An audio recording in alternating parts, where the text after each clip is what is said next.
How are we doing this morning? Judy? We're doing great. Judy, you doing good over there? Yeah, Mike's going hot. Guys, we are going to start the show in a matter of moments. It's going to be a good one. Good buddy Keith Smith in the studio. This man's making moves on a Tuesday. Making moves, making moves. Already had 2 Zoom meetings this morning and looking at your smiling face. There you go. Now we're going to spend an hour talking about life. My day just went downhill. That's my friend. I call him my friend. With friends like me, what do you need enemies for? Oh my gosh. J-Dubs. Judah Wickower is our fantastic director. Wherever you're watching, give the show a like and a share. We're going to have a really good time today on the program. Keith Smith, the distinguished gentleman, a.k.a. What's the new nickname? Oh, you're going to go there. No. I was going to say super smart real estate agent. No, my youngest daughter. I hope she's watching. Is she watching? I hope she is. Yeah. I do not see her yet. Yeah, that's a little early in Seattle at this point. About 7:17 for the teacher. Something like that. I'm actually trying to get my son-in-law to call Harry? in. No, so you're going to get me in trouble already? Harry? Well, my doctor son-in-law, actually. Why do you do that? Why do you do that to Harry? It's fun. Why do you do that? I feel like I know Harry. Yeah. Well, we're going Someone get Harry in the mix. We're going to get Harry here live. Really? Yeah. That would be so fun, Harry. They're bringing the 2 grandbabies down. Oh, that's right, in you got 2? April. Yeah. So we're going to put them in the 2 hot seats and. The grandbabies? No. Oh, Harry. Harry. Okay. And little Harry just learned a new word. You remember when Trey learned no first? Oh, yeah. Then he didn't stop saying it. He walks around and goes, no. Now his new favorite word is why. Why? Yeah, he's at 3. Why? Yeah. Yeah. Why? Why? And then when you give an answer, it's why? Why? Yeah. You remember those days? It's kind of like talking to you. 2 zings and the show hasn't even started. Judas Well, one was smirking off over air. there. One was on air. Give it a like and a share. J-Dubs, we can rock and roll with when you're ready. Just give us some instruction, my friend. Quiet on the set.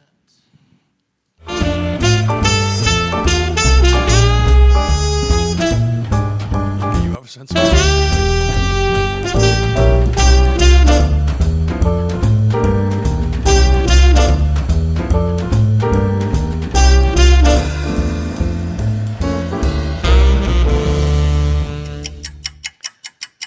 Good Tuesday morning, guys, and welcome to Real Talk. This is an insider's guide to real estate, life, the pursuit of happiness, and how to deliver a zinger to a friend without hurting their feelings. Oh, really? This show presented by the Yes Team Realtors and Yes Realty Partners, trusted advisors in the game. Just say yes.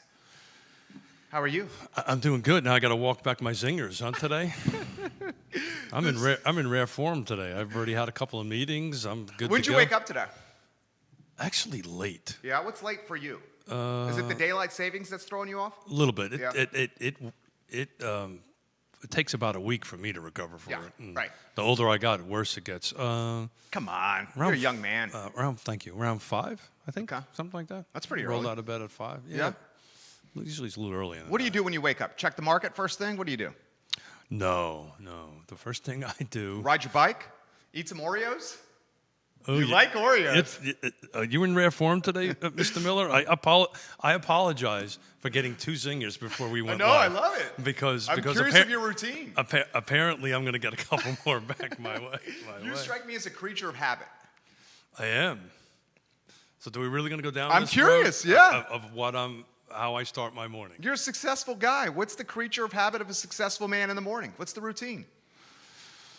Well, there's the natural part that I have to take the first time that one must do when you first wake up. Okay, so you hit the head. I hit the head. Okay. I hit the head. And I go over to my Nespresso and pop out a cappuccino or an espresso, actually. And You have good taste. Those are great. Yep. And I sit down in my thinking chair and I kind of go through the emails for a little bit and clear things out and look at my calendar. And, this is my little quiet time. I want to do it. And which is really an actual mistake because what I really should do is get on the bike first. But I don't. Then I start reading emails, and then time gets away, and the next thing you know, it's a little late. But it's a tradition. The Smiths, Mr. and Mrs. Smith, I make her a cup of Earl Grey tea, and we sit in my chair. She sits in her chair in our living room, and we have a 30-minute conversation about our day and whatever. That's awesome. And then we move on. Yeah, we always religiously spend 30 minutes together. Now, sometimes I get yelled at. Put the phone down. Right. Me too. Yeah. That's the story of us. Yeah, I'm addicted to it. Oh, say it's an addiction. Without doubt. I mean, I don't even know when I'm picking And it I- up most of the time, Keith. I know Mrs. Smith isn't watching because she's driving up to Fairfax because we have a new construction client up there closing. And Okay. So she's driving up to do the final walkthrough and be there just to offer a little bit of service up there. So she's keep her in your thoughts because she's driving up to Fairfax and back today. Okay, Jonas Smith, nothing but prayers and thoughts for you. Neil Hey. Williamson, que pasa, amigo? Hey He's Neil. watching. Hey Neil, how's it going? It's I don't really have any agenda today. I wanted to kind of. I think Neil was very intrigued by our conversation yesterday about Crozet density and where this added density is going to go in this intimate, charming community that we call Crozet in the Western Alma. I wanted to start a little different than that. Sure, but we'll get start back any way you want. we'll But I'm get- pretty sure that's why Neil's watching. Pretty much, I think Neil wants because he just loves the. Oh, he just likes to see He what lo- clothes you're wearing. He loves the dynamic duo. Oh, okay. He wants to know if we're actually going to show up at Spandex or not. That's on show 150. No. Show I did- 150 is right no, around the corner. I did not agree to that. We got to do something special. Well, that's kind of what we're going to throw out there. This is 147. Not this Friday, but the following Friday will be show 150. And I would love somebody on the feed, maybe do a little bit of a dare or, what should we do different on that? We'll do, we're pretty, we don't have a lot of, I don't know. I was going to say we have a lot of chutzpah, but, we'll do anything. Yeah, you and I will do anything We'll once. do anything. I will do anything once. Once. But look, Yona and I went out last night, and it's just a follow up on this conversation that you had Yesterday. We had yesterday, yeah. Yona and I went out to Beberdero to see our good friend Vincent Zorn play. So somebody tag him. We're I'll talking tag him about right him. now. But the vibe was. This is a Monday night. The vibe was really good. The place was packed. They have a reduced seating, of course. But we were actually doing what we do well. We were chatting with the waiter and stuff like that. So how does it feel to you? Does it feel like things are coming back? Is the confidence coming back? But the place was proverbially packed. And I just love to throw out to the feed anybody are they experiencing the same thing? Are they starting to see maybe this turning the corner? The second realization I had as I was walking over here from the office, it was 1 year ago today. This COVID. Tuesday. No, we started our Extra Tuesday show. Really? 1 year ago today, in response, in a lot of ways, to COVID. Correct. And the response was so welcoming, we continued. We did it. So we've been doing that. We're doing the Tuesday show for a year. Because you wanted to continue to be the source of the source. Well, that's what real estate agents do. That's what we do better than most. Is we just we may not be experts in everything, but we know the sources to go get to. So I wanted to kind of explore that conversation a little bit. I think you were picking up on that vibe a little bit. I mean, how do you see it? Are you seeing Confidence? Oh my goodness gracious! So I have a couple of indicators for confidence. Okay, and so do you. And these are just kind of like the back of the napkin indicators that we've noticed around town. Here are a few: parking around the downtown mall. Oh yeah. This time last year, it was a ghost town. Yep. Now we're doing the drive around the blocks to find the space. The free spots are The not 2 so, hour, the right. 2 hours are not so Exactly. prevalent. Yeah. Another is I do the executive office game, and dude, the calls are coming in at a feverish pace. Back to the point where in 2019, we had a waiting list of 10 or 15 people. So anytime one opened, there was no vacancy. They just came in. COVID, that waiting list went away, Sure. and some of our offices became vacant. Now they're all full, and now we're getting a waiting list again. Another one, and you'll appreciate this. My CPA, Tucker is phenomenal, EFS on the downtown mall. He does our payroll. We pick up the checks on Friday. I like to go in, like you, I like people. I like to say hello to him. It's on the mall. It's not like I'm going out of my way, right? And I get face-to-face time with the guy that's I important want to to know me. where my check is, but that's okay. But here's where I'm going. During COVID, you go and pick up the checks. Sometimes you would see some lingering past payday into the next week. Oh. You know? In the basket or in the Yeah, in where the you pick them pickup. up. Yeah. Now they're gone Friday. Yeah. Yeah, You see what I'm saying? well, you were touching on this on yesterday's show, and that's the reason why when we went out to see Vincent play, I was asking the waiter, the waitress. So this is coming from my developer builder background, right? If you really want to know what's going on with a builder, or really want to know going on a job site, or really not want to know to go on in a subdivision, X the guy operating the D3, right? Just wander on the job site and say, hey man, how's it going? They, for the most part, will just unvarnished tell you what's going on. Sure. So I was asking the waiter, I said, so what are you seeing? Are you seeing things coming along? How's things going? They're understaffed. And we loved everything there, but it took a little bit longer to get our food, which was cool. We had a Talented musician, a guitarist. watched an awesome musician, and maybe had a drink. Sure. What'd you get, the margarita? Yeah, I get the margarita. Yeah, that's good there. Yeah. At the Bebedero. Yeah. They turned me on to a mezcal, which is really super smoky. It's just a half shot. Was River dancing yesterday? Was yesterday anniversary? Sunday. That was Sunday. Was Sunday. That was their 5-year anniversary. I mean, that's a big deal for a restaurant. But the waiter was saying my tips are up, right? I'm making a little bit more money. We need a little bit more help. Like, I don't know if that's an official diagnosis of anything. Our good friends at Dairy Central, Yona Dairy Market, excuse me. The other day, Yona, I think it was Sunday, had to go in to meet a client, and I said, hey, let's grab a cup of coffee, a little something to eat on the way home. Place was packed. Everybody was outside, packed, COVID-safe packed, but there was people in there. And it just feels like the corner's changing. And I just wondered if it's just me. I think it is. I think it's just me? No, I think consumer confidence is upticking. Neil Williamson, what do you think of consumer confidence? Do you think we're upticking? He says, I'm watching this program to learn what the Distinguished Gentleman's morning routine is. Did he really say that? He's going to feature it on the Free Enterprise Forum. Yeah, sure. Okay, no, he really did say something about the Distinguished Gentleman's morning routine. I added the Free Enterprise Forum feature. His Free Enterprise Forum's the real deal. I'm telling you right now, and I'm not just saying this because we want him to come on the network. I literally go to the Free Enterprise Forum to prepare for this network and for the content on the show. Yeah, we can't beg anymore. We just been begging. I think we're straight up begging We've been begging for years. Do we need to bribe? What do we need to do? No, we do not bribe. We do not bribe. You know I'm joking. We will offer him some treats. Yeah. I mean, I got a... yeah, sure. He owns a vineyard. He owns a vineyard. Well hung. That would be a great opportunity for him to talk about his vineyard and see how that's going. But since he's watching, how is traffic at Well Hung in Gordonsville? Is it picking up? Is the tabletops turning? Is he struggling on hiring folks? We went out there for Valentine's Day and it was awesome on that stuff. So I just kind of wanted to throw that out there and see what folks come back with. How's the market? Yeah, the market is good. Yona and I have got a couple of coming soons. They're going to hit the market the next day or so, which is great. I brought some numbers on Charlottesville, but the bottom line is on Charlottesville, active versus pending, we're somewhere around a 2.75 ratio per one. So in other words, the number of units that are on the market going pending, there's 2.75 units going pending versus active.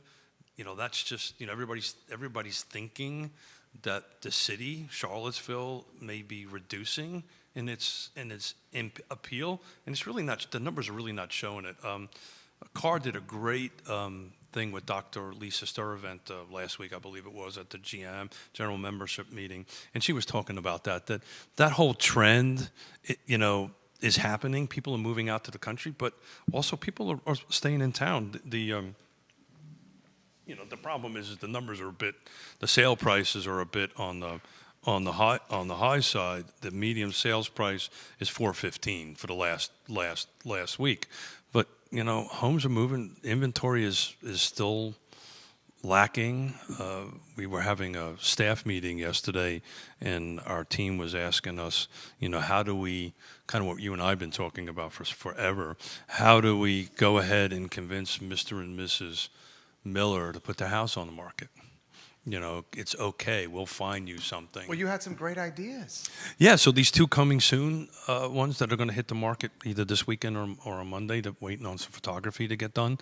We're going to put in the listing agreement that is contingent upon the sale on the finding the seller finding a home to buy, and we put in the agent notes some language about we're looking to do a a seller possession agreement. So You know what statistic took me, I considered and gave more thought to after our interview? I often think about what we talk about. so that was yesterday. Yeah. Oh, really? There's some statistics. So now I got to remember what we talked about. You gave the statistic about the uptick in agents in the area.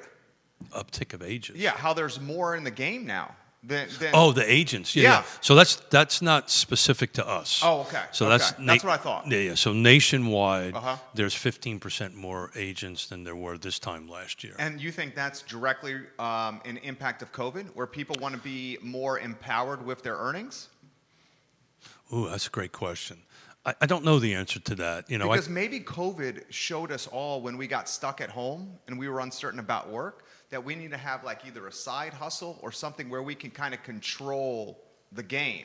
And I'm not saying this is something you can do from a side hustle standpoint. I don't I'm think about we ready to go get down my that rabbit hole. You're going to try to get me into trouble here. But I mean, Neil, come and save me, And please. the uptick in agents has got to be because of COVID, right? It could be because of COVID, and I don't believe I'm going to say this, or it could be some people think this is an easy job to do. Which it's not. It is not. One of the most difficult. Well, Successfully, long term. successfully, yeah. Yeah. Look, at the end of the day, what we do is we build relationships, and Right. that relationships takes time, right? And from a business perspective, it takes time. For all intents and purposes, it takes a couple of years for an agent really to get their pipeline and their business moving, because even though an agent may hang their license with Keller Williams or Nest or whoever, Long and Foster, they're their own independent business, right? course. They're just hanging that. So they have to create their own business to do that. And not everybody is built to be an entrepreneur, right? And run their own business. But yeah, there was, it's an interesting stat. There's 15% nationwide. I have to take a chance to look at what we grew here in Carr. You think car grew? I think we did. I just don't think we grew. Not at that rate. Clearly not at that rate. Because And that would be roughly, let's see if I say there's roughly 1,200 in car?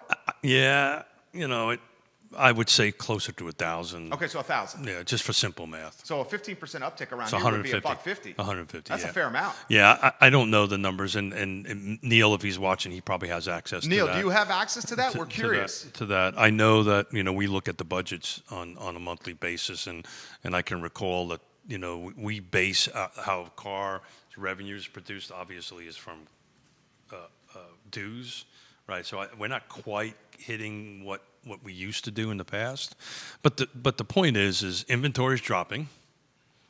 There's more agents in the market. We had a little bit of conversation.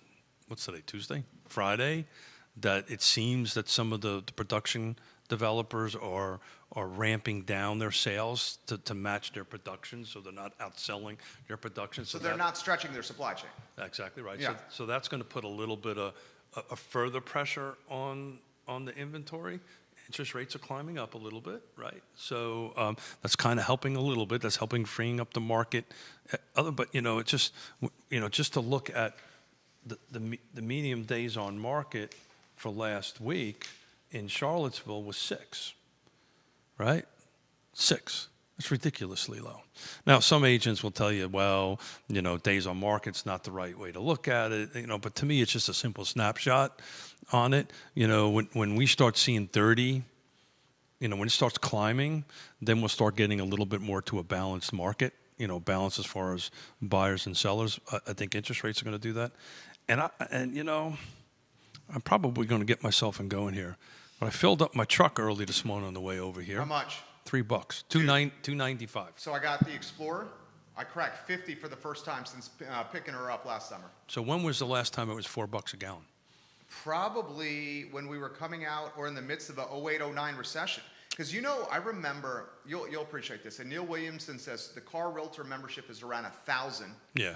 Associate members are over 200. There you go. Thank you. Erin Thank you. King is watching at Feast in the Purple Building. Oh, cool. She's a rock star. Jamie See, Turner, welcome to the broadcast. Go visit that. I Feast is the love. bomb. Oh man, I love that place. Dude, I love Matter of fact, thank you. I'm gonna go for lunch there today. You got the Bebedero watching us. Hey, Bebedero. Hey, Bebedero. This gentleman was there yesterday. We were there last night watching Vincent. Neil says, for what it's worth, I noticed all restaurant parking lots were full on last Saturday night as I drove US 29 between Seaville and Litchburg.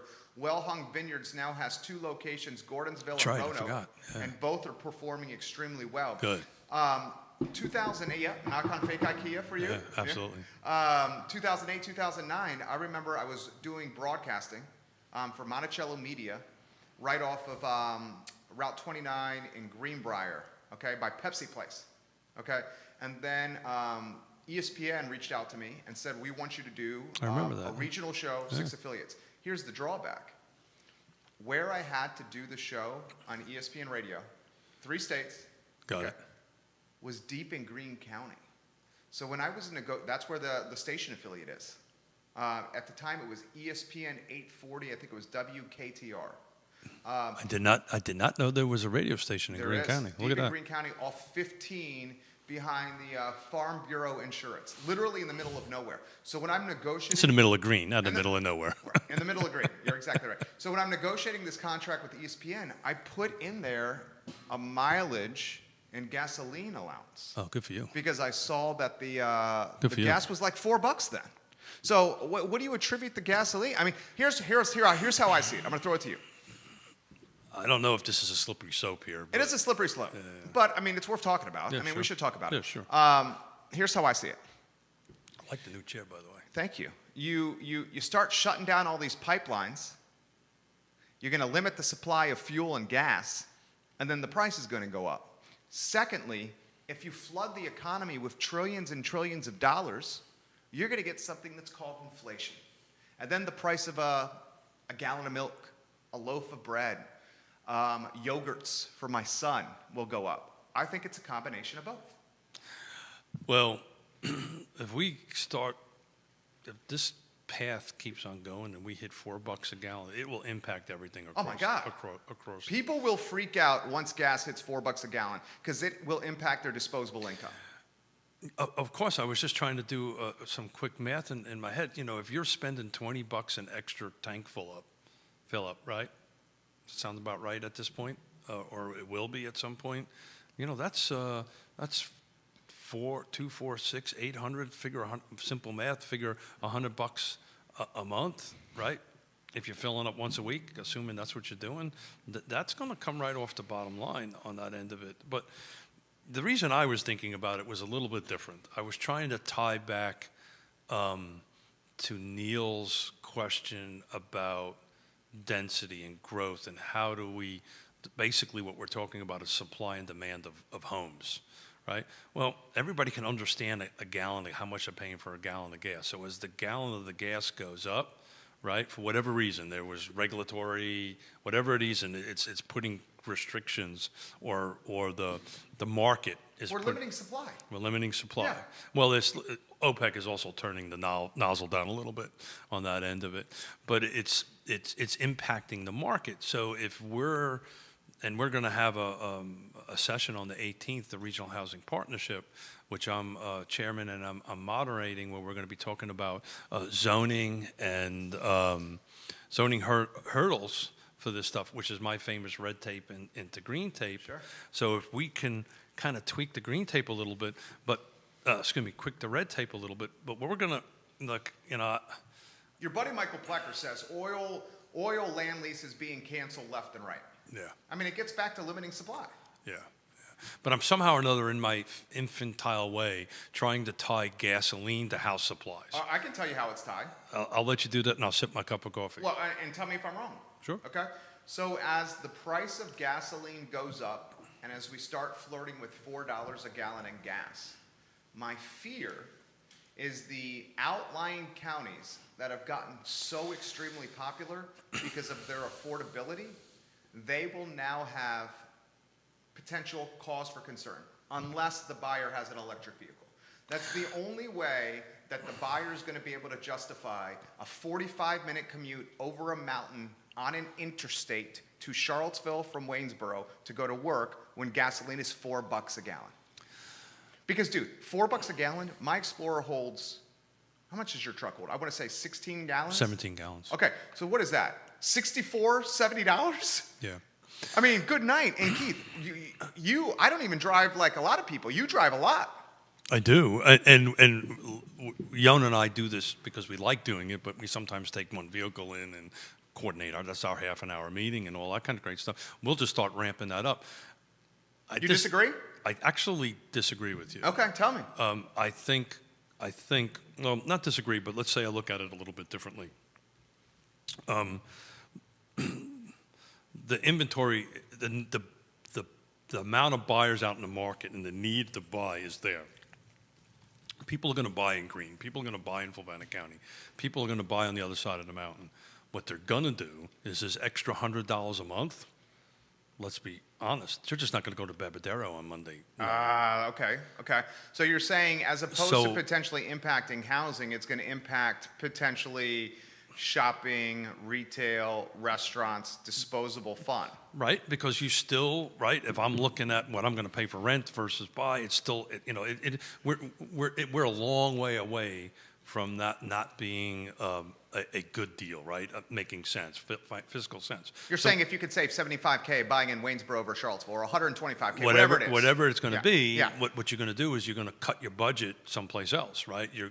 I think you're right. I agree with you. Yours is better than mine. Yeah, you're right.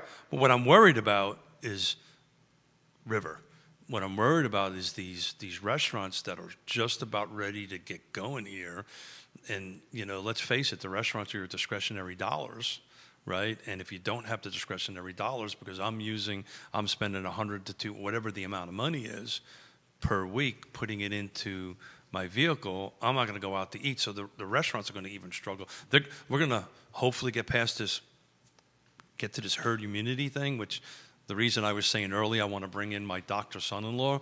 I want to have him explain. At like the 6th or 7th grade level for us, right? The herd immunity. Well, maybe 6th grade for you, 3rd grade for me. Don't go over 3rd grade, right? I think, and I think I'm insulting 3rd graders by saying that. I'm pretty sure I am. So you think people will go? You do not think people will be turned off if gas gets to $4 a gallon? People will absolutely freak out. And out buying a house 45 minutes from the epicenter of employment, Charlottesville. Look, of course, it's going to impact it, but are we going to go from 6 days on market or 3 days on market at the lake, which is that particular case, to 90 overnight? No, it's not going to happen. They're just going to, I may be wrong. I just know what Mr. and Mrs. Smith is going to do. What Mr. and Mrs. Smith is going to do is we're going to try to drive one vehicle in all the time if we can, right? We're going to work from home. It's going to just increase the work from home scenario. So where am I going to make up this extra $100, $200 a month, right? I'm not going to spend my discretionary dollars. I don't know. I have no idea if I'm right. This was just something that popped into my head as I'm driving in today going, what the heck are we going to talk about today? Well, no, and I'm curious to see how that's going to play with the fact that we're going to keep track of that. You and I both are anticipating a roaring 20s type of situation. That I want to talk about. Without the depression at the end, we certainly hope. I disagree with you on that, by the way. You do not think it'll be a roaring 20s? I disagree with you. Okay, let's go down that road. What? Really? Pent up demand? We've saved more money? We've been stuck in a house? We miss people? We want to booze? Yeah, but you have to define what Roaring 20s is. And did you ever read the book I gave you, Pale Rider? Yeah, well, you told me to pick. This is how I got to get you that book back. I was going to text you this morning. Yeah, I'll bring it Friday. Please. You told me this is pretty serious and heavy. Correct. There's certain parts that you should read. That's exactly right. And that's what I read. The certain parts. Yeah, I did not read the whole book. The whole book from start to finish. I mean, it was heavy. It was dry. Yeah. Is that fair? It was dry. It was very historical. The reason it's informative. The reason I bought it is I wanted to see what happened in 1919, because really the 1918 Spanish flu really didn't kind of fully end, according to this book anyway, until the end of 1919 and really kicking off this Roaring 20s thing. But you have to think, and this may be a bit morbid to talk about. In fact, it is morbid to talk about. But I looked at it quickly and went, just think about, we just came out of World War I, 40, 50 million people died just in combat at that point.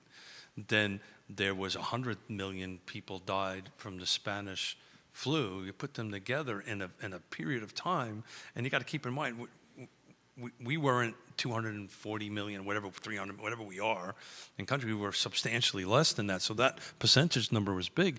There was, your family lost multiple people. Sure. Right. If you read the book, there was no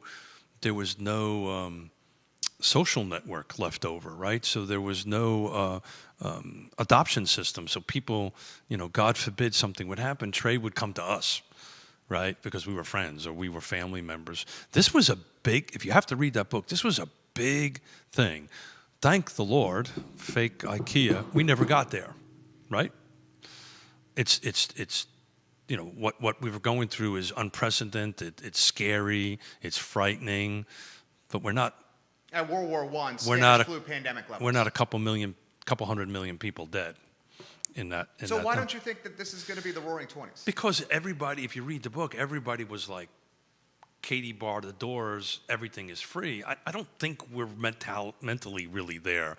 The other thing is they weren't very connected, right? No social media. No.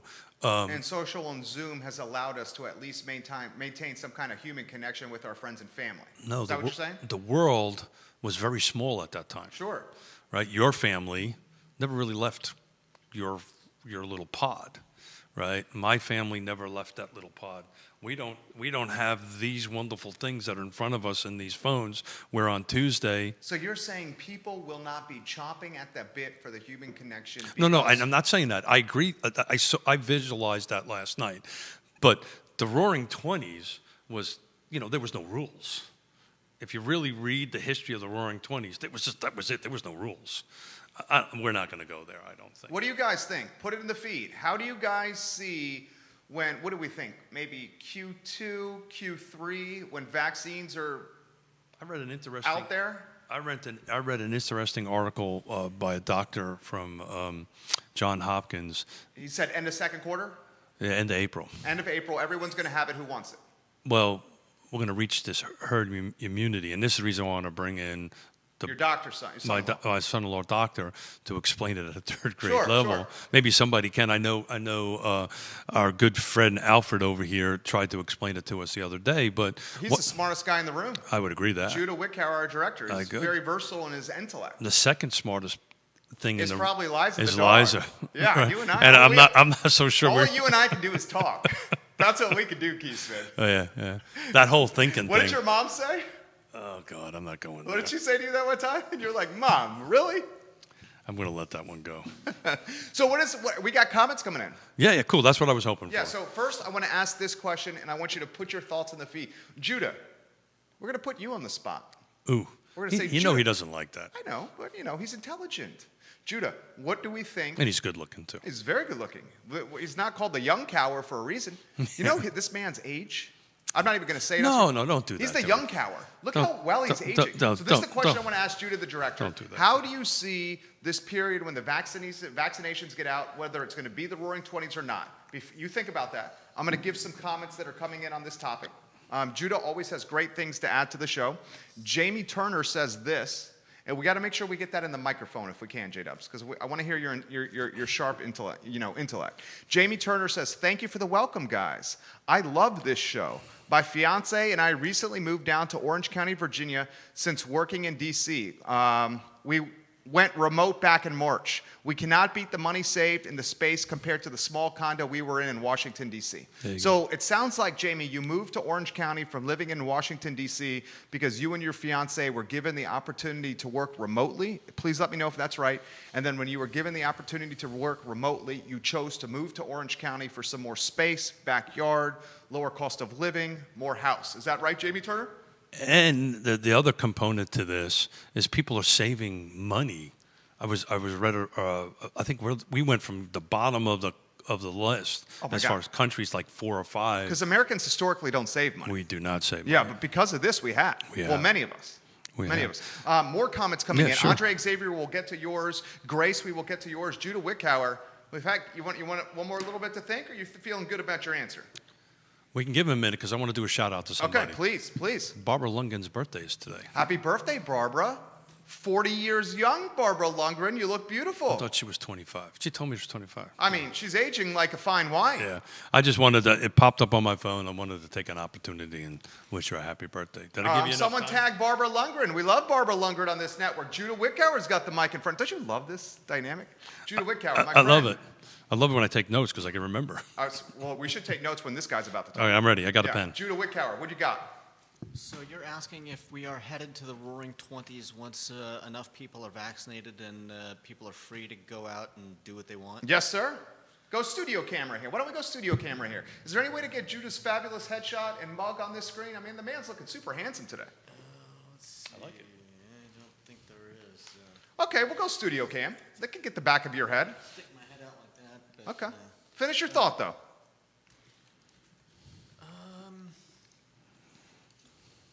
I think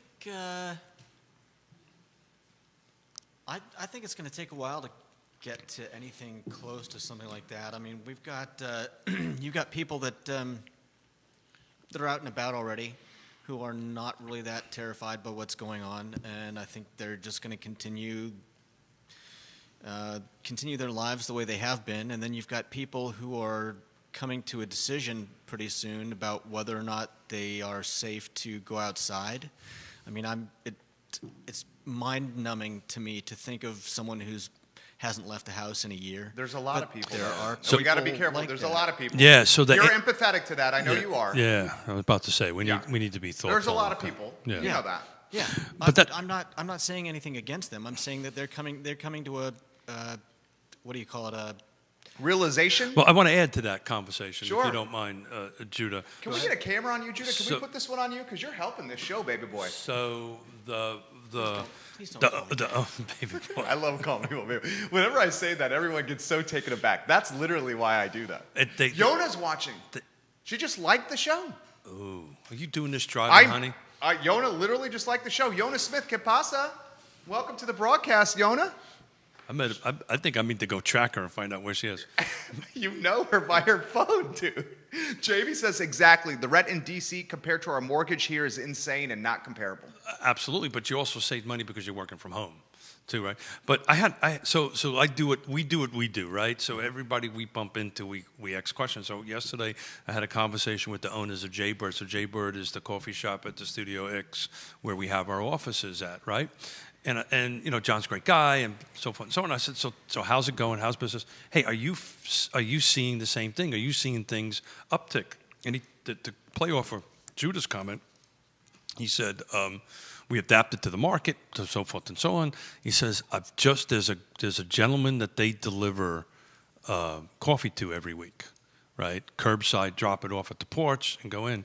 He said, yesterday the guy came in to pick it up. First time in a year. Into the place. Came into the place. And to did they pick it ask up. why? I didn't. I didn't wanna pry? that was too personal. Okay. But the takeaway I got was Confidence. that this gentleman. Got vaccinated. I don't know. I didn't get into that. But his confidence was that he was confident enough to come from his home, wherever that may be, into the coffee shop to pick up his weekly grounds that he gets. And I took that. It was what triggered me to continue to ask this question of how you seeing the business owners, how you seeing things ramping back up, and listen to the stories, and maybe we can convey them out across these microphones and these cameras. But I just feel it just feels like it's going that way, and I'm actually going to bring in Elizabeth Cromwell. Oh yeah, President, Chamber of Commerce. Yeah, and she's A+ people. Absolutely. In fact, I'll tag her right now. Can I tag her? Of course. And she's always a great interview. Oh my gosh, dynamic. She knows everybody. Well, and it's just great to be able to look at her instead of through the Zoom or the Skype that we're using. But at the end of the day, I'd love to ask the same question, right? Okay, your members, right? What are you seeing? Is confidence coming back? And maybe we ask the question, do you see if the roaring 20s are coming? Andre Xavier's got something to offer. Love to. Andre's got a cosmopolitan viewpoint. Andre, Brazilian, right? Is that Yep. right, Andre Xavier? Mm-hmm. Brazilian. He says, I agree with Keith Smith. Oh. I think we will see a huge increase in travel and leisure activities as soon as fall 2021, but I don't think we will see huge consumer demand for goods. We will also see the gap between the rich and poor get even bigger. I agree with the last sentence. The wealth gap is expanding. Andre, this is what I'd like more perspective from you on, if you could, sir. What do you mean by, I don't think we will see huge consumer demand for goods? Why do you see a huge increase in travel and leisure activities, but not a huge consumer demand for goods? What do you think he means by that? Well, I know the travel end of it, and literally as you were reading, I don't know if that was the question I wanted to ask Xavier, Andre Xavier. Andre, excuse me, is his business picking up? You've seen part of it. You know, we went to go visit family, and we saw the airports were pretty humming. Yeah. We're pretty humming. Everybody was COVID safe. There was protocols to go through. You know, it just feels like it's going that way. I'd love his perspective on that. Yeah. We should get him to come in. We should. I do know this. And Andre, what's your take on this? I play the stock market. I feel more confident in airlines like, say, Southwest that travel domestically. I would think as consumer confidence is coming back to market, the quickest to rebound is domestic flights. And then the bigger brands like your American, your Deltas, et cetera, they will rebound after your Southwest airlines. That's just one man, because I think most people will feel confident at traveling within the country as opposed to going across the pond, South America, elsewhere. And I don't disagree with that, particularly what you're seeing is going on in Europe. I think, you know, there's a third resurgence, if I remember correctly. And Germany and Italy, Yeah, to the point where they're thinking about locking the countries down again around Easter to keep the third wave. Well, as you know, Jona's Austrian, and we talk to Austria at least twice a week to our folks. How much is your cell phone bill? How much is your telephone bill? You know, with Skype and Zoom, right? Oh, you nice. know, FaceTime. I Cool. love it. As long as I got internet, it's free. I will tell you, at one point in time, our phone bill had a substantial number in front of it. What are we talking about? 1,000 a month? Oh, if not more than that. Wow, to contact the family. Yeah, sure. Well, Okay. This goes back in the 80s Sure. and stuff like that, where it was, $5 a minute. Would you have to schedule the phone call? Oh, yeah, sure. Okay, because what was the time difference?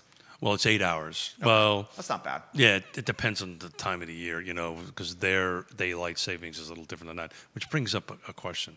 Can we get rid of that, please? Well, you don't like daylight, or you just want it to be spring forward the whole time? Or would you like fall back the whole time? Whatever we are now, let's just keep it. Spring forward. Whatever it is. I would like spring forward more than fall back. Well, I was thinking about that coming in. I was wondering that I believe, historically, why that was set up was something to do with the farming. That's right. For more light. Correct. So they could work longer. Well, You just want them to wake up earlier, is basically what you're saying. I would imagine they don't look at the clock. They know when the sun's going to come up and they know when the sun's going to go down, right? Are you assuming something? No, I'm not assuming something. I know farmers are pretty smart. They are know, very smart. They know Salt of the earth. when they know when the sun comes up and they know what the sun's going down and they know what they need to do. Judah Youngcower's got a thought. You want to finish? Andre Xavier's chiming in on the conversation. There is a lot of fear in the middle class. A lot of people still on forbearance. There is debt to be paid. I believe Sure. folks are now more aware of their expenses than before. We will see an increase in savings. Yes, local tours are picking up. Travel is booking for fall and beyond. Yeah. So Andre Xavier. thank you, Andre. So I'm just buzzing through the new American Rescue Plan summary that National Association of Realtors put out. Jonas said WhatsApp. We use WhatsApp. They use WhatsApp. Yeah, WhatsApp. But if you because I think my sister-in-law is on an Android. That's probably why we do that. But there's going to be they're going to continue with the abatement on that. So I can't find the dollar amount, but to help with the Forbearance? forbearance. Yeah. Thank you. Do we see a flood of inventory from landlords and or owners that are getting foreclosed upon at the tail end of this year? Yeah, so I always am uncomfortable with the word foreclosure because a foreclosure is the end result, right? It's a completed task, right? So you've been, foreclosure is done. So the pre-foreclosure, and this is to kind of rally ourselves back to real estate. Look, at the moment, if Mr. and Mrs. Miller, God forbid, feel that we can't make a payment for whatever reason, Sure. The best thing to do is the first thing is to reach out to a trusted advisor. It could be a real estate agent. More than likely you want to reach out to your Lender. your lender, Yeah. right?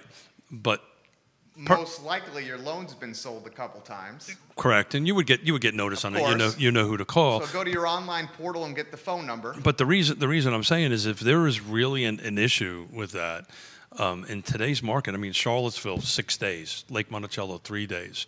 If we price it right, we'll just frankly sell the home, sell it more than likely what you bought for it, because historically there's historic equity now in people's homes. That was not the case in 08, 09. That was not in the case in the Great Depression, real estate depression, on that end of it. So we could potentially, at least satisfy your loan, end up with a little bit of cash, hopefully, and then kind of reboot what you're trying to do here and find a rental or we'll sit down and figure out a plan from the beginning to end. The point I'm trying to make is once that process starts, once this pre-foreclosure process starts, it's almost impossible to walk it back. Right? You really want to get in front of that. And I'm speaking from personal experience, right? Everybody knows we lost a bunch of money, right, in this downturn, and He was a developer. that's exactly right. And ignoring it is not the best course of action, right? We need out the trusted advisors to help you get in front of it and get it taken care of, and it will happen. It will So happen. do you see a flood? I see it's in flood is roaring 20s. Okay. Flood. Okay, how about right? this? Do you see? define a flood? Okay, here's a better question. Here's a more to the point question. The potential foreclosures that are coming on the market, either landlord owned because their tenants aren't paying their rent, Sure. or There's assistance for that, by the way, in this plan. right, or someone who owns a house and can't pay their mortgage. Sure. That type of inventory, will it have an impact on the Central Virginia real estate market? Of course it If will. so, how? Of course it will, because it's just going to increase inventory. How much? What levels? Look. Significant? No. A point? No. I don't know. percentage I point? wouldn't want to recite the number because I haven't had a chance to research it. Okay. I know this much. What drove the 08 to 09 thing is the upside downness, right? The lending practices were, Terrible. let's say, terrible. Yeah. They didn't know. They gave, like you said, they gave a loan to a cup of coffee. A cup of And then coffee. people were taking HELOCs against their house. And they were using their homes as handy piggy banks. Banks. Yeah. So none of that is happening, right? So that gives me solace that this is going to. But look, and I don't have the data, and I don't want to start. I can get that put together for Friday. I don't want to misquote a number, but it's minuscule compared to what it was. So, but anything that comes on the market helps that 6 days. Anything that comes on the market, we just don't want to see it at the expense of somebody losing their home. That's horrible, right? And I can, not that we've lost our home, but I know what this feels like. And the issue is, the only thing I want to get across to whoever's watching, if you're in that boat, or you think you're in that boat, or you're afraid you're going to be in that boat, pick up the phone and call us. We'll have a conversation. We'll have a cup of coffee. Let's figure out a way so that doesn't happen. Right? And a lot of people are just afraid to have that. It's afraid to have a money conversation. It's an uncomfortable conversation to have. But you need to have that conversation with a trusted advisor. And there are ways to help you now that didn't exist. When it was 08 and 09, it was just instant. It was people were out to hurt you, literally. And again, I can speak from a place of being there. Those systems that's not happening now. And so there's people to help you. So if God forbid you're in that position, reach out to the owner and I, reach out to any real estate agent, reach out to your loan servicer, your loan officer who helped you originally do it. That's really a better phone call than the loan servicer. Reach out to the loans officer to help you and say, hey, Scott Morris, hey, I need some help here. What can I do? Knowing Scott, I'll say reach out to Keith and Yona. Let's figure out what the house is worth.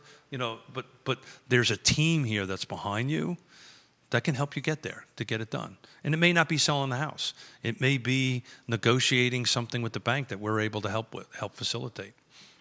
Dennis has got a comment. Dennis Yeah. is watching. Dennis, where are you watching? Nelson, I believe, Dennis. Ooh, He says, we love Keith, what's Nelson. your take on rates rising? I follow the 10-year yield. We certainly see movement here. I think that's going to help this market out because it could decrease who can buy. It could diminish who can buy homes. Is that a right look? Absolutely, it is right. Look, I think as interest rates go up, what it's going to do is have a short surge, right? People that have been on the fence are going to jump in the market. I think people. Is that what's happening now? Yeah, I Because think they're going up a quarter to a half point, right? Yeah, absolutely. Yeah. But look, Every half point is what? it depends on the price of the house, right? I can't recite that number off the top of my head. Bottom line is, interest rates go up, your mortgage payment goes up, right? Less house you can buy, because most people buy the house based on what they can afford monthly, right? That's usually how that works. Look, it's gonna increase it, but we talked about this before, and this has been my fear. Everybody has now thought sub 3 was normal. It's not normal. 4 to 6-ish is normal. So we're not even up into normal ranges yet. But it will decrease the buyers, which will increase the inventory. But, my God, the city of Charlottesville, 6 days. 35 homes active. 93 went pending. So currently we got 93 pending and 35 active, and I can't switch the paper over to figure out what we're sold on it but it's just anything is going to help the inventory loosen up. And we were having a conversation. Vaccinations?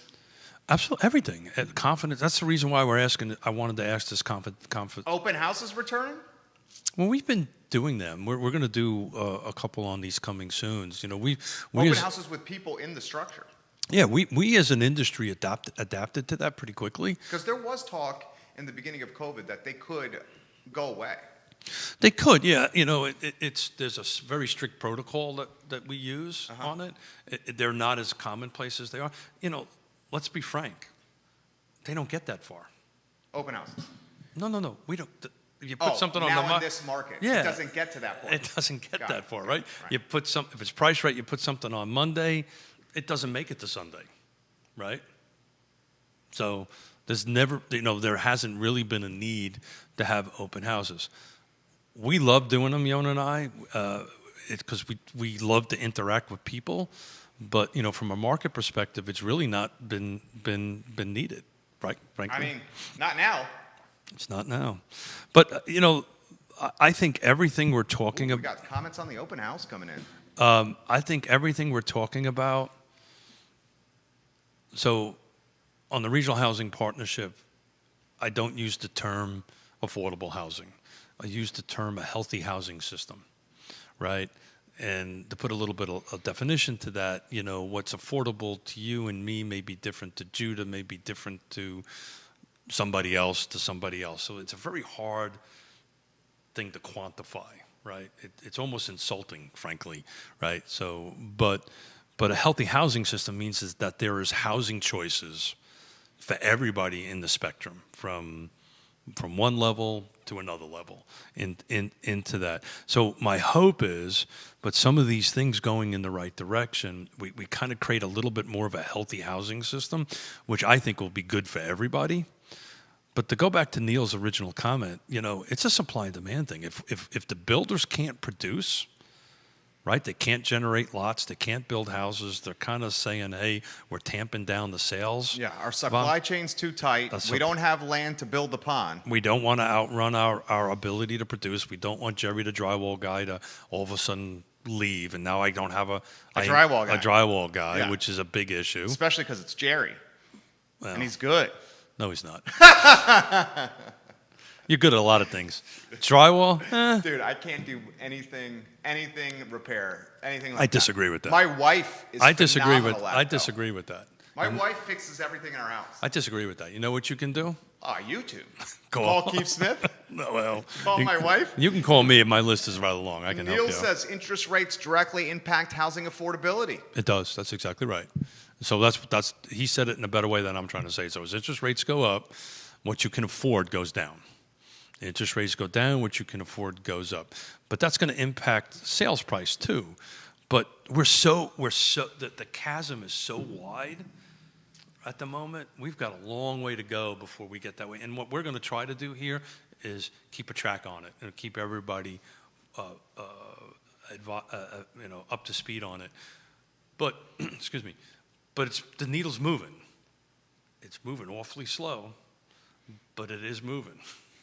What are you smiling at? No, I mean, I agree. I mean, I learned so much from you. I mean, this is basically this is basically where we're at here. Is we need inventory. Stop it. We need stock. Stop it. Right? So along those lines, this is a bit of a geekish thing, but anybody who really wants to understand what the zoning hurdles are for real estate, we'll put a link in it. But on the what's it specifically in relation to in Central Virginia?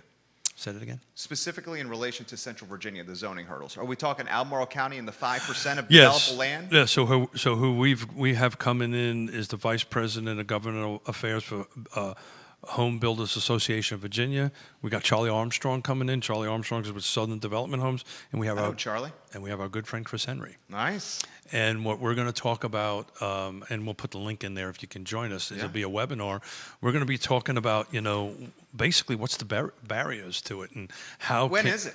The 18th. I know you were going to ask me this. Thursday, the 18th. From 12 noon to 1 o'clock. Oh, that's a tough slot for you guys. That's a tough slot because you're going to be on the air. Yeah. You guys aren't going to have much viewership for that one. Yeah. You know what you should do is you should take something like that and put it here. So I'm ahead of you. Yeah, in front of people as opposed to in a silo. There's going to be people It's going to be you, Chris, and Charlie. No. We got about 50, 60 people signed up. But I've actually reached out to all three of them to bring them in here for this round table. That'd be great. You can do it anytime you want. Well, we're because I'm the executive producer of this show. Anyway. Yeah. Thank you for keeping me straight. I'm trying. But yeah, so we're but this is this whole ability that you guys created to have 4 people here COVID safe. This is just a new thing, so we're trying to ramp up and to get on people's schedules, as it's you tough, well know. Especially those guys. I'll tell you, 147 shows. I never realized how much work it took, and my hat's off to you because I'm doing it, and folks like Neil that creates content. How difficult it is. Content is hard to create, man. Man, I was like... Content is king. Content drives eyeballs. Eyeballs drive revenue. Revenue keeps a business in the black. A business in the black allows me to give him money. And just to put a show on, a Tuesday show and a Friday show on, I spend hours and hours. This one, not so much, right? I just kind of wanted to freelance. Some of these are our best. Have you even looked at the clock? No, what time is it? Oh, wow. Right? Look at that, huh? And just looked at it for the first time. Yeah. An hour. Has it really been an hour? Wow. Right?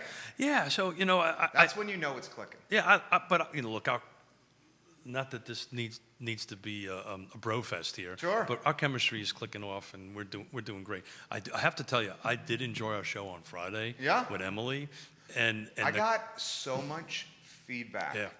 From Emily on the show. Yep.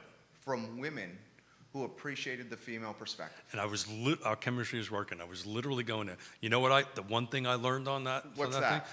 Better programming. We need to bring up some women in on it and get a different perspective. Or we work Emily somehow into the mix. Just an idea. She was fantastic. Well, we've had that conversation before. And what did Emily say? I need more money. Raise my salary up a little bit.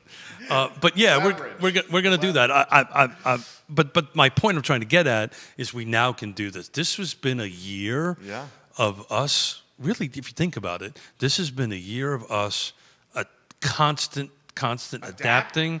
And what's the word? What was the word? Don't use the P word. Yeah, I won't use the P word. Oh, is that the word you're talking about? That was exactly the word I was going to say. So, but, cool. So we're going to bring them in. Not that P word, Brian. Good Lord. What did Brian say? You don't want to know. Really? Pivot. We're talking pivot.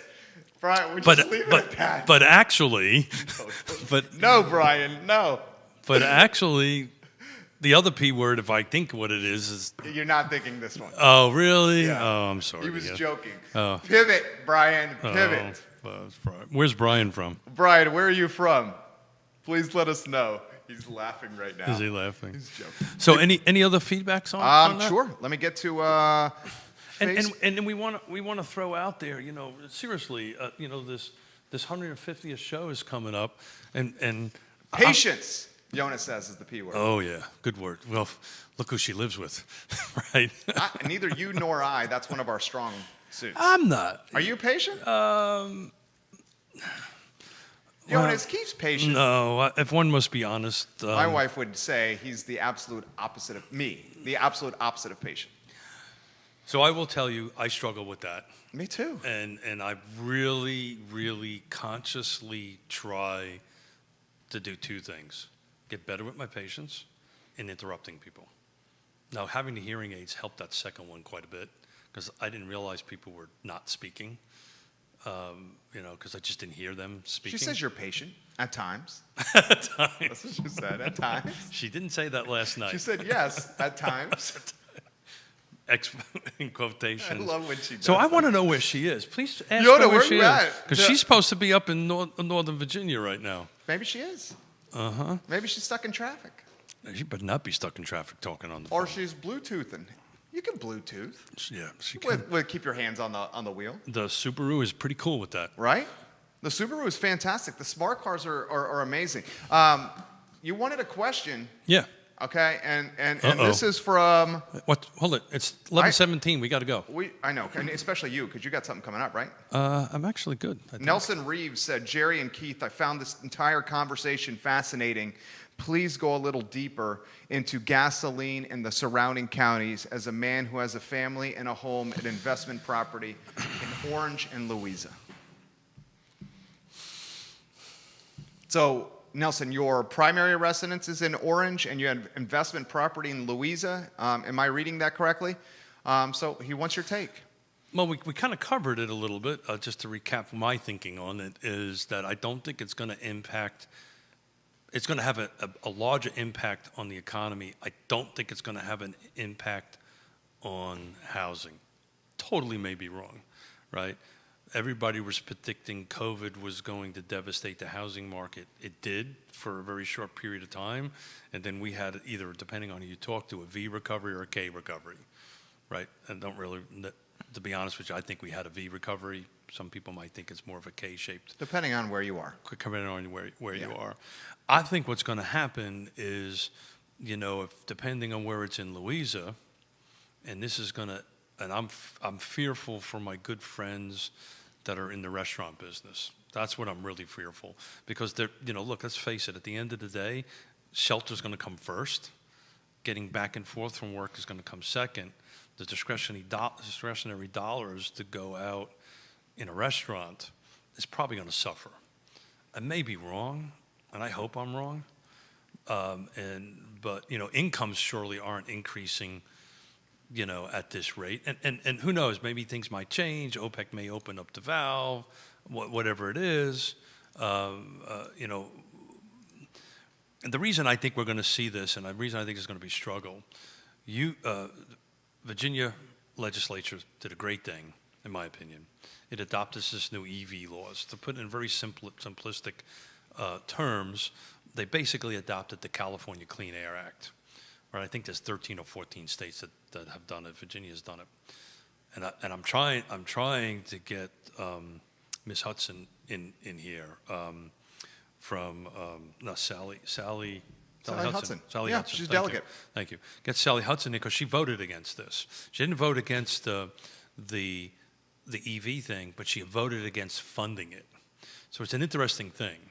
They've adopted a policy, but they haven't funded it. So in the local economy, local government's world, this is called an unfunded mandate. So this is like me saying, I want you to make Judah work 1,000 hours a day or week, right? But I'm not going to pay you any more money to do that. So then what's it worth?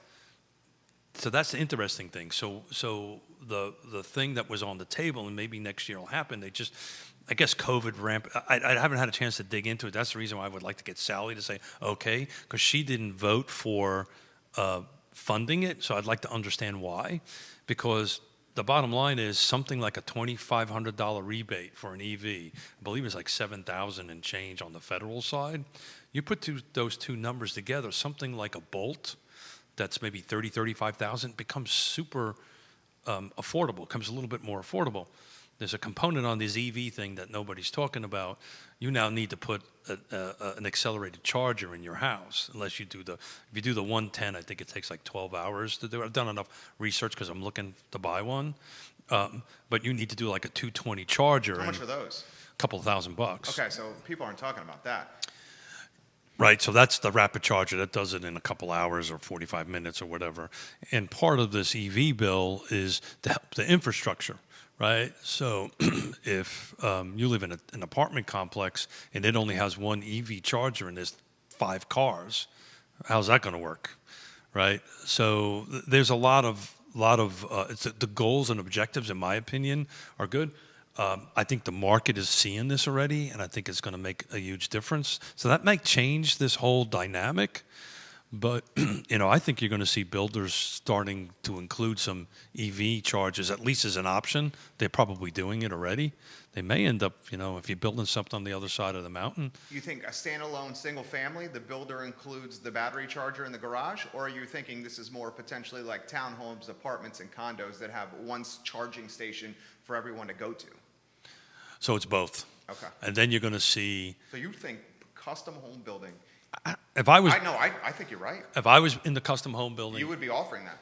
I would be offering that. If I was in the production business again, I would be including it. I wonder if the electric vehicle, and this is just two guys spitballing for the sake of a talk show. So I raised my house $2,500. I put one of these things in it. You spend the $2,500 over 30 years. It's minimal, and you have an EV charger, and it helps you in the resale down the road. That's right. That's right. So you know how we talked about how broadband has driven values with real estate? Sure. Maybe similar. Well, I think so too, and then you couple this with the incentive programs you have on for solar, because that's what we're looking at our house, right? We can put enough solar on there that the solar's charging my car, because even though you're not spending for fuel, you got to spend you got to spend some money to charge this vehicle. Quentin says it's not all that expensive. You just need a 220 plug, and the car will come with a level 2 charger. Quentin Beckham. That's from a voice of experience. Yeah, Quentin Beckham. I think he has one, right? He has one. Yeah, Audi EV. He has an Audi EV. Yeah. And so I want to know. I want to know why he's watching instead of not enjoying his time off. I think he's on. Is he on vacay? He's on vacay. Quentin Beckham. Oh, QB. am I not supposed to say that? I might have just got myself into trouble. QB, welcome to the broadcast. We love Quentin Beckham. In fact, I'm going to say Quentin Beckham. Sorry, Quentin. Thank you for watching. I just sent that to him. Uh-oh, I just got a text. I'm in trouble. From QB? No, I'm You're kidding. joking. Oh, my goodness Hold gracious. Hold it. I just got fired. Comment came in via Twitter. Came in via Twitter? Yeah, Good for via him. Twitter. All right, let's close on Good this for him. one. This is via Twitter. We stream the show on every social media platform possible, not just Facebook, but we're live on every one. This one on Twitter said, Jerry, this is from Donald. I watched your show yesterday, and Jerry was talking about how restaurants may struggle to fill staffing because many of the front of the house or the back of the house people have already left for other jobs because the restaurants have been closed during the pandemic. I agree with him. I also had not considered the impact restaurants may face because of disposable income tied to gasoline prices. This was a fascinating discussion. Thank you. Well, we talked about yesterday on the show because I tied it to my world, right? When the real estate depression happened and everybody left the construction business, right? The drywaller went to work at Walmart. Yeah, that was a good comparison by you. Thank you. To getting paid whatever it was, $15, $20 an hour, a living wage. You're not working with sucking in dust, the cold, the heat, whatever it was. He went to work at the Walmart distribution center, plus have benefits, plus have a retirement program and all that stuff. And those people never came back.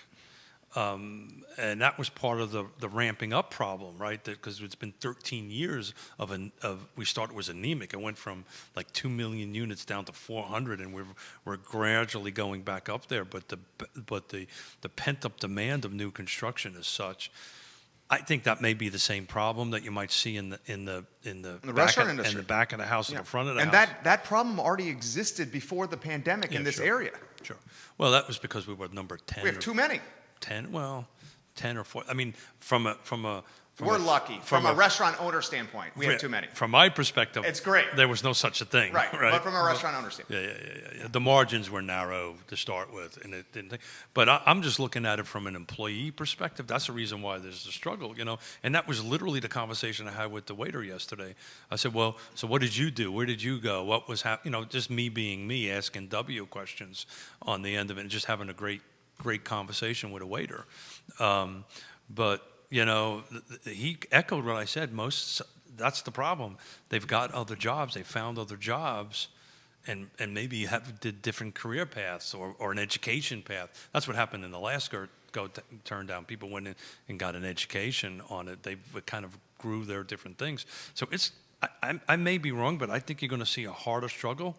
But if this gas thing goes north, gets to the $4 level, people are going to start tightening their wallets. It's just going to happen. True.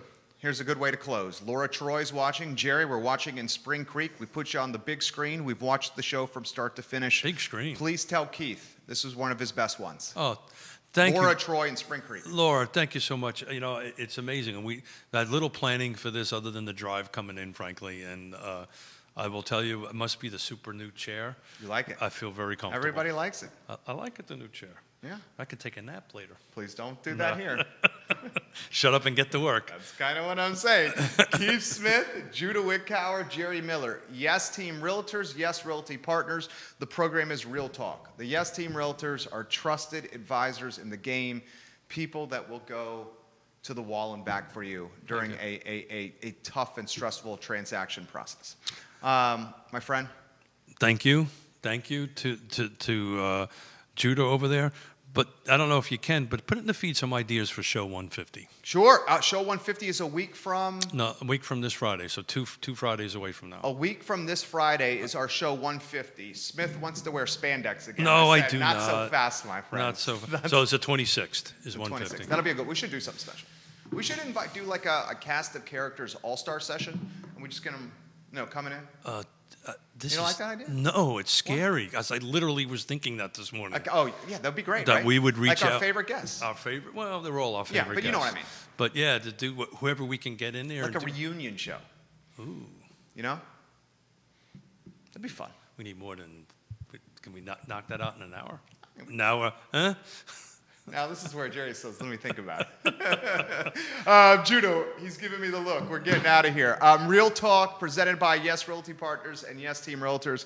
Guys, thank you for joining us. This show airs Tuesdays and Fridays at 10:15 a.m. on the I Love CVille network, and we thoroughly enjoy doing it. There you go. That's the sign to get off air. Ring-a-ding-ding. Yeah. Goodbye. You guys have a good afternoon. Or good morning. We'll see you in about an hour and 2 minutes. Who do you have on today? Show. We have the owner of Meriwether Springs Vineyards. Oh, cool. And Alex, the CEO of Emergent Financial Services. Cool. It's going to be a good show. Actually, J-Dubs, Alex be a good guest. cue the outro, baby. Shut up, guys. I didn't say boy. Just said hey. Good show. Thank you.